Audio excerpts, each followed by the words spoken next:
Голчасті журжини – це ефектна група журжин, що відрізняється своїм суцвіттям, які складаються із вузеньких, згорнутих у трубочок пелюсток, часто розсічених на кінцях, що надає їм колючого вигляду, які схожі на кактус. Висота таких журжин буває різна.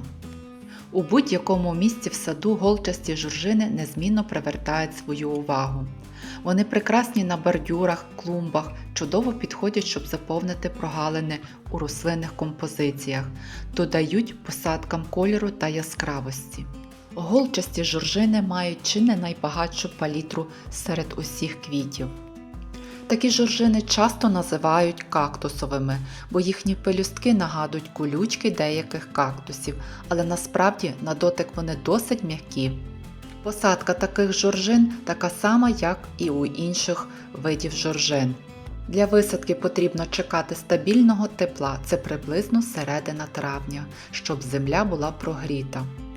Підготовка бульбин до висадки. Потрібно поділити великі кущі журжин і заглиблювати на 2-3 см вище корневої шийки, щоб не допустити загнивання, але дати опору новим пагонам. Якщо для низькорослих журжин не потрібна підв'язка, то для голчастих це необхідно. Голчасті журжини часто ростуть розлогими кущами. Тому важливо також врахувати відстань між посадкою. Їм потрібно багато простору для циркуляції повітря всередині куща. А якщо посадити густо, тонкі голчасті пелюстки можуть швидше псуватися від застою вологи після дощу. Формування кущів для таких сортів не критично. Розмір суцвіття у голчастих журжин дуже залежить від сорту, але загалом їх ділять на декілька категорій. Середні, великі та гіганти, які досягають до 30 см у діаметрі. Це справжні виставкові екземпляри, але вони потребують дуже міцної підв'язки, після дощу стають важкими. Перші квіти у журжин з'являються у липні або у серпні, так що пік цвітіння припадає на кінець серпня та вересня. У цей час ночі стають прохолоднішими, що ідеально для насиченого кольору пелюсток. Голчасті журжини цвітуть, як і інші види, до сильних заморозків. Голчасті журжини – це фантастичний матеріал для зрізу. Завдяки своїй незвичній формі вони додають букету великого об'єму. Голчасті сорти журжин зазвичай мають довгі та міцні квітконоси. Це дозволяє створювати високі композиції для великих ваз.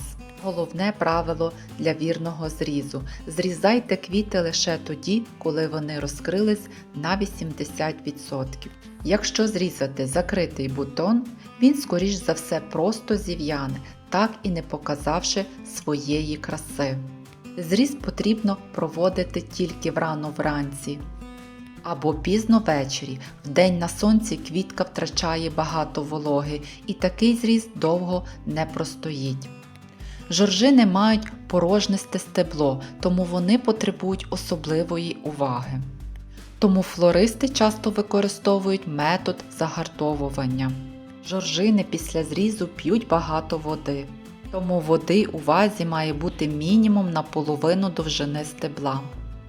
Голчасті журжини – це надзвичайно ефектні квіти, які привертають увагу своїми незвичайними загостреними пелюстками та яскравими кольорами. Вони чудово підходять для клумб, садових композицій і зрізу у букети. При правильному догляді голчасті журжини рясно та довго цвітуть, прикрашаючи сад до самих заморозків. А завдяки великому різноманіттю сортів кожен може знайти журжини на свій смак – від ніжних пастельних до яскраво насичених відтінків. Голчасті журжини стануть справжньою окрасою будь-якого квітника.